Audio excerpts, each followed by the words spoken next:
Let me just add a little bit of what you said about the corporate versus the individual, and I'll give you another great example while you're doing that. Mark, if you look at the the first part of the book of Revelation, is of course most Bible people believe that's those letters that Christ had John write to the church at Asia Minor were actually time periods. Right. They were actual churches: Ephesus, Smyrna, Pergamos, Thyatira, Philadelphia, Sardis, and Laodicea. Laodicea being the final one. A lot of Bible scholars believe that it also represents different times of church history. So let's just say, for the sake of argument, they're right. Laodicea being this church age that we're in now. And all six of those letters, before he got to Laodicea, he addressed the church corporately. He was among the candlesticks, walking among the candlesticks, as if he was addressing the church body. But when he got to Laodicea, it was interesting. The analogy and the picture and the wording changed. And what I mean by that is he was outside the door knocking to get in. He had left the church. He had left the influence. The church had knocked him out, kicked him out, whatever. But he is finding himself knocking on the door of his own church, waiting to get in. But when he says what he says, it's interesting. He doesn't say to the church, "If any church hear my voice," he said, "If any man." If any man. That is an individual call. Right. His call to this age, Mark, to this time, I believe it's the same. I think it's to any man that will listen to what he's saying and hear his voice and let the Lord speak. He will hear the Lord. You said it beautifully a while ago. God is speaking to individuals. I've had numerous people tell me over the last 2 or 3 weeks they've gotten dreams. Some people have told me they don't normally dream. They said, "I'm getting prophetic dreams all of a sudden." And they don't understand. I got a cousin, precious first cousin, second cousin, and she contacted me out of the blue, and she said, "Chris," she said, these dreams have just become so vibrant over the last week. She said, "I don't know what they are," and she shared them with me, and I'm still chewing on some of them because some of them are, I believe, prophetic for the nation. And but Mark, you're right. He is speaking to individuals, but I'm like you. I don't hear a corporate word, and I just think that example in Revelation is really what's going on right now. He's asking if any man will hear his voice tonight. He will come in and sup with him and him with me. Right. It's not saying if any church will. He's saying if any man will. It is designed that way right now to force man to stop listening to someone corporately right now. Force them on their knees to hear him singularly. That's beautiful. How many times have we said, stop relying on one voice to hear God for you? You need to start hearing God's voice on your own. And that's where we're at right now. That's why God's not saying a whole lot right now, because he's forcing people on their knees to have a relationship with him singularly, so that you can hear his voice on your own right now. And these people that are pumping out these words, I found the article. Go ahead, buddy. That's from DNYUZ, whoever that is. Christian prophets are on the rise. What happens when they're wrong? And it goes into this thing. They talk about Jeremiah Johnson, some of this stuff, that some of the guys that have made an apology. And I'm not picking on him. I'm just simply stating what's in the article. And but it just goes on to talk about these self-described prophets and have proliferated across the country, and they're accelerating in stature over the course of the Trump era, it says.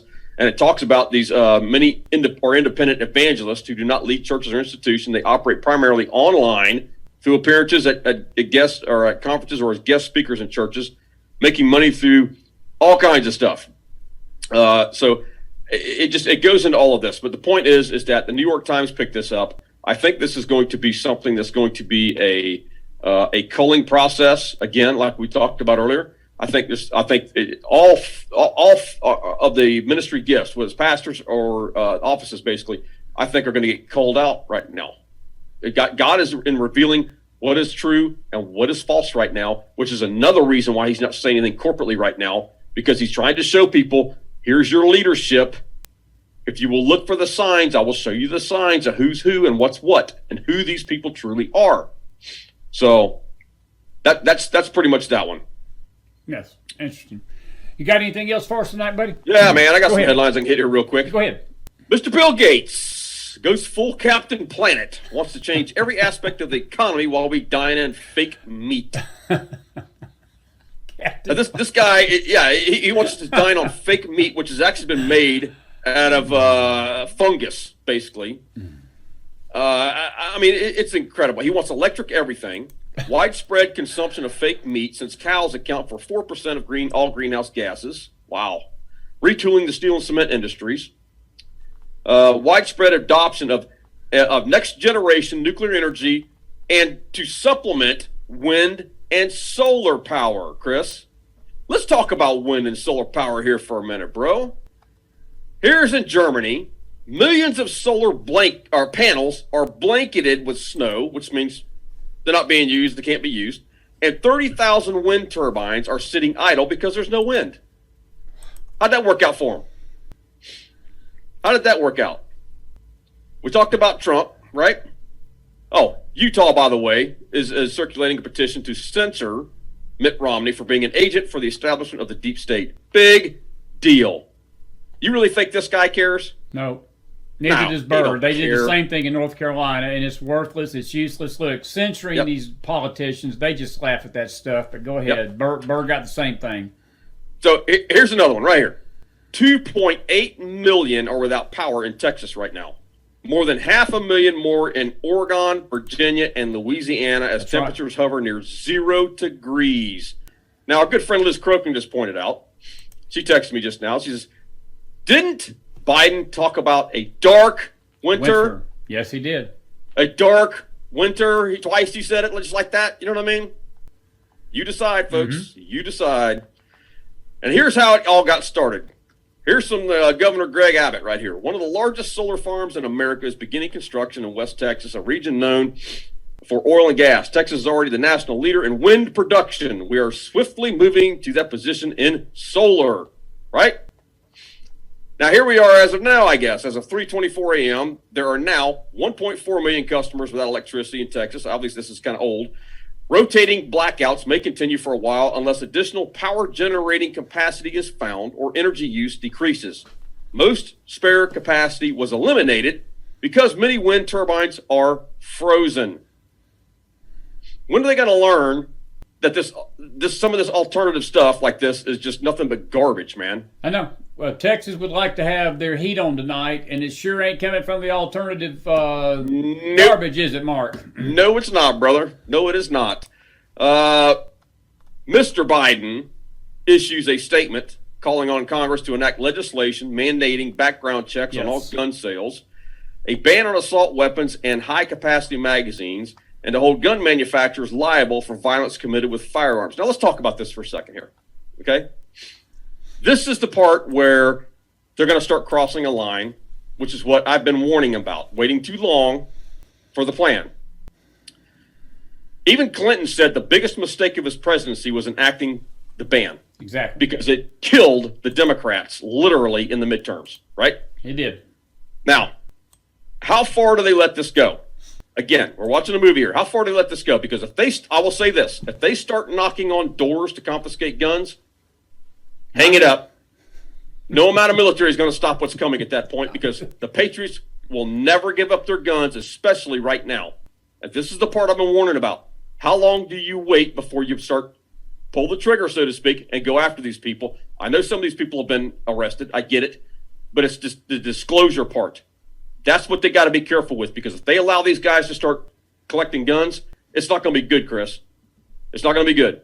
Now, they want to also hold gun manufacturers liable for violence committed with firearms. What does that open the door for? That opens the door for any company to be held liable that sells a product to be sued for whatever they manufacture. Just like they did cigarette companies here a few years ago. Right. So again, are we watching a movie here? We got to see how bad it truly is so that even the left gets ticked off and they want nothing to do with them at this point. So again, when do they pull the trigger? I don't know. Now, here's John Solomon here. Trump celebrates Senate acquittal. Make America great.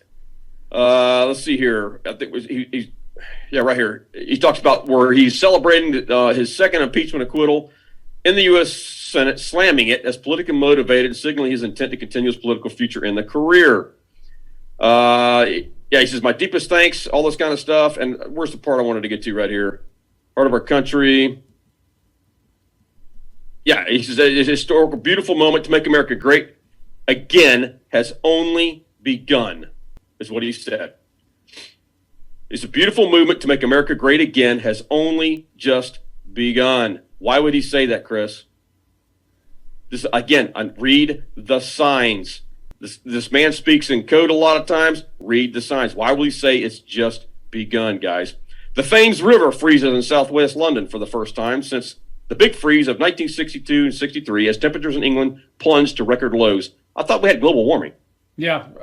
Yeah, I asked Where's people in the Bill East Gates? tonight about global warming. What happened to global warming? Yeah, we got below zero here all over the country that don't normally have below zero. Louisiana, all of them. For those that think that nothing's going on behind the scenes, another sign is given. A dark winter, right? Nationwide electricity blackout in Cuba. Nationwide. Internet in Cuba is down, according to IODA monitors. You think something's going on in Cuba? But nothing's happening, right? Nothing's happening. What else we got here? Now, love this lady, Marjorie Taylor Greene. Yes. Love this lady. God bless her. I wish we had 100 more just like her. Can you imagine if look at the chaos she's causing in Congress right now. I love it, man. Absolutely love it. Can you imagine if we had 100 more of her up there? What would be happening right now? I personally think we got them. They just got ripped off from the election is all. That's just me. She's trying to propose a national gun sanctuary proposed by Marjorie Taylor Greene.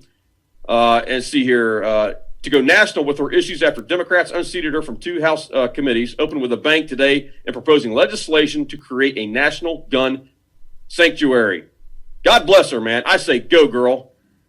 Yep. And she wants to bar any federal funds from any gun control effort and block the sometimes heavy-handed Bureau of ATF and explosives for enacting any new rules. I say go for it. Go for it. Republican officials are considering the creation of an anti-Trump third party, and I'll cover this and I'll hand it back over to you. Why are they doing that? Why are they trying to create an anti-Trump third party? Because they even know there's a third party coming. They know the Democrats and Republicans are dead pretty much in the water. Why would they create a third party? To keep a Trump third party coming. The Patriot Party. That's just my humble opinion.